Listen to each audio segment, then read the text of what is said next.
So you can get somewhat upset looking at the title of this slide. I'm going to call it Returning to Normal. It's the third week of September. It's Friday. Market's down maybe 500 or 600 points. And if you're in this role as an FA and you've been doing this, let's say less than 16 years, this is the first one of these you've actually seen. We just made a new 2-year low. There'll be bear market confirmation. And don't be surprised, because what's actually happening is this is just a return to normalization.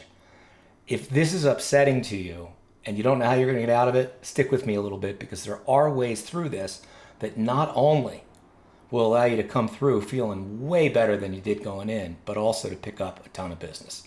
Let's talk about what a lot of people are doing right now. And let's start with what's happening that I hear FAs speaking about that I consider to be dangerous. First of all, acting as if you know what will happen over the near term. You don't know what will happen over the near term. Even commiserating with a client, oh, the market's down, recession, interest rates up, blah, blah, blah, blah, blah. Great. You're excellent at explaining exactly what's already happened. Leave that to the analysts. They're even better at that, because no one was predicting a year ago this is the situation we'd be in right now. What makes you think you can predict where we're going to be in 3, 6, or 9 months? You can flip a coin. That's about as good as it's going to get.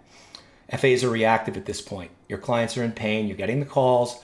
What are we going to do? We're losing this. We're losing that. Should we get in? Should we get out? The answer to that is yes, no, maybe, and I have no idea, because you don't know. So if you want to react because you think you're going to kind of soothe the client over the short term and get them off the ledge they're on, watching their portfolios decline, stop. Take a breath. You're supposed to be a professional as you approach this. Don't get sucked in to all of your clients' biases and emotional entanglements. You're going to lose every single time. And you and the client, are going to look back and said, we should have acted a little bit differently.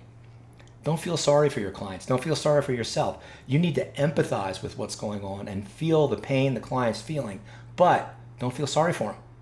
Don't feel sorry for anybody.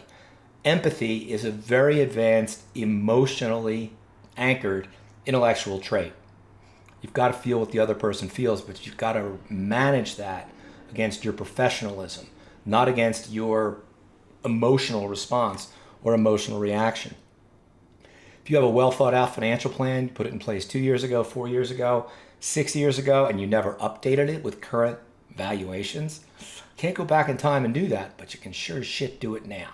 And that's what I'd recommend you do. Let's get people thinking about what the longer term is, what their time horizon is, and why that makes sense. And God, if you own fixed income and you own a fund, you can go up on my YouTube channel, anywhere you want, look up permanence and definition. Don't own open-ended fixed income mutual funds. You're basically hosing your client. If you don't understand why, go check out the YouTube channel and pick those things up. You need a permanent coupon. You need a definable maturity date. You don't have that. You don't have anything. I heard this one a lot at the beginning of the year. Holding an overweight in equities because clients don't want to pay taxes. Well, that's interesting, because right now, as the market declines, those tax bills would have been the least of their issues. We started at 50-50 5 years ago. The thing grew to 75-25 all by itself. No, we don't want to trim. Why? Client doesn't want to pay taxes. You're the FA. That's your fault. Completely your fault.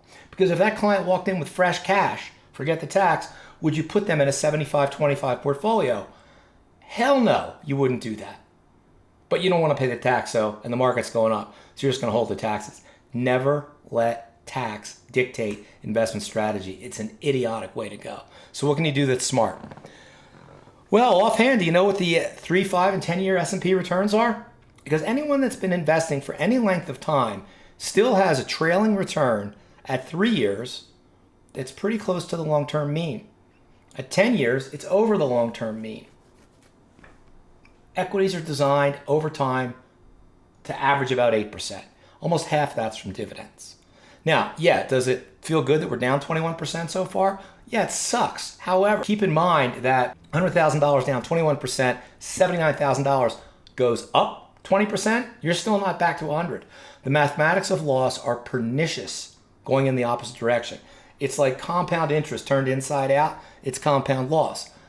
Your equity allocation should be aligned with the plan that you have in place, and you need to be proactive and keep things in perspective with your clients.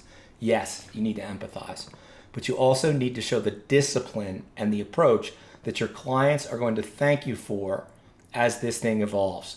It's not good, it's not bad. This is just what it is. If you haven't recomputed projected outcomes using current valuations in several years, you screwed up. Sorry, you did. Because you would have dialed back the equity allocation dramatically had you done that. And if the clients fought you on it, fight harder back the other way. Because they'd be looking at you right now like you were brilliant instead of being a cheerleader for how much money everybody was making. Do it again. Do it now.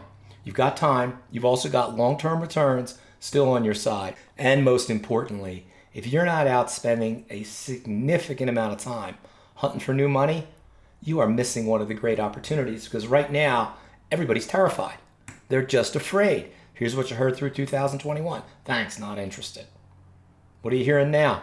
I don't want to invest any more money because the market's cratering. That's what's going on right now. Well, a couple of things. You can say, yeah, it's apparently. What if that initial call or contact was pretty intriguing? In other words, it was not what that prospect expected. What if you could educate them? What if it was provocative? In other words, you're provoking a response that they really didn't think about. And you have a little humor in there as well.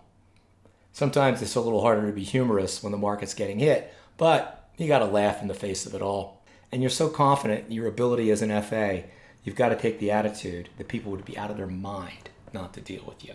They're going to settle for someone less qualified. Sounds like a lot. How do we prove it? Here, this is what we do. We essentially are going to take the approach with these clients, and we're going to create what we call constructive doubt. So let's not do this anymore. Nobody gives a shit about your value proposition. Nobody cares. You're promising them something that is ethereal. It's subjective. How are they going to judge it? They can't hold it. They can't taste it. And you haven't educated them when you're telling them how wonderful you and your firm are. When you're talking to a prospective client, especially one that's going through what the market's going to do, we want them talking more than you. Stop talking more than they are. Value proposition, you spew whatever the hell the VP is. Client says, oh, that's interesting, great, thanks, goodbye. That's that. Instead, the goal here is to be quiet and ask better questions. Questions we ask closed end. Are you an investor? Yes or no.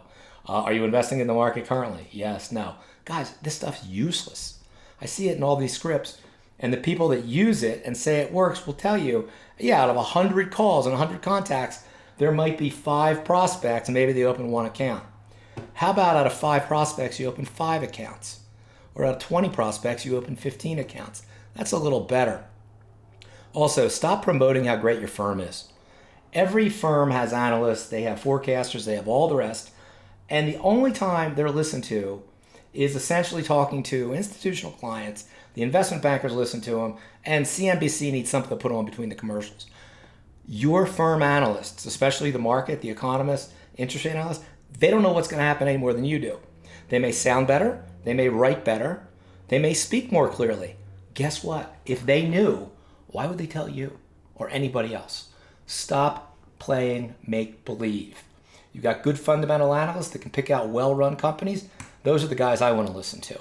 So, here's the questions I want you to ask. Mr. or Mrs. Prospect, when you look at your investment performance, what do you compare it to? They're going to go, well, the indexes were getting killed. Oh, well, do you understand what type of return you need to accomplish the goals that you've set out for your investments? This is normally going to be met with a look of kind of like a sideways tilt of the head, trying to figure out what you're talking about, and they probably never discussed, because they want to make as much as they can, but it doesn't attach to anything. Even if they've had a financial plan, if it hasn't been addressed consistently and dynamically, they're not going to have that number. Do you know how much you need to earn per year between now and the time you need your money to get where you want to go? And they're going to go, no, I'd like to make as much as I can.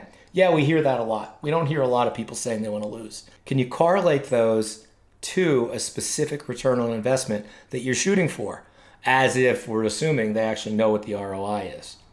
What does your money need to earn over what period of time to satisfy the goals that you've set for yourself as an investor? Those are the questions you want to get to, because your prospects are going to go, I have no idea. I don't know how I've done. I don't know how I'm doing going forward. And basically, I'm out here floating around and I'm guessing. Guys, that's 99% of investors that are out there. You ask these questions, all of a sudden you're creating all sorts of doubt. Does your advisor have a strategy to manage risk? Now, this one's good because your clients don't know what risk means. So you can always pop that question. Before we talk about risk, can you define it, Mr. and Mrs. Client? They're going to go, how much I can lose? How much I could have made but I didn't? No and no. We use the word all the time. Simple definition. Simple. Possibility of loss, damage, or injury. That's it. There's risk everywhere. Nothing you can do about it. When you ask these questions to prospective clients, first of all, you don't want somebody like me asking your clients this, because I'll get their statements. That's the next thing that happens. Now, I don't want this thing to get too terribly long, but what we really want to think about is how much time are you actively spending every single day trying to prepare to talk to a qualified prospect and speaking to that qualified prospect. If you're in your first few years, this should be 80% of your time. If you are an FA thinking about the future in an 8-hour day, 3 hours a day ought to be devoted to this, especially now, because nobody's talking to anybody. Guys, give this language a try next time you're out there. Next time you're talking to a prospect, ditch your value proposition. When they ask you what you do for a living, say, look, let me frame it a slightly different way. I work with money. I'm a mechanic. I fix things. Well, what do you mean? Well, let me ask you a question. Now you flip it around right away. Let's try it that way and run these questions through. You're going to find somebody that is going to be ready, willing, and able to look for any type of new approach they can take so they don't have to sit there and sweat their gazunzas off every single time they see the market go down. Don't sit still, guys. Get busy. Get active. You should be all along, but you got a great opportunity to go pick up some new money. If I can do anything more for you, let me know. My emails are all over the place. You can check out my YouTube videos. I've got them broken down by LOS. You can just type my name in a YouTube thing and go see it. You want to hook up and have a call? Send me an email. Easy enough to do. Thanks for your time, guys. Gary Cinderbrand. See you later.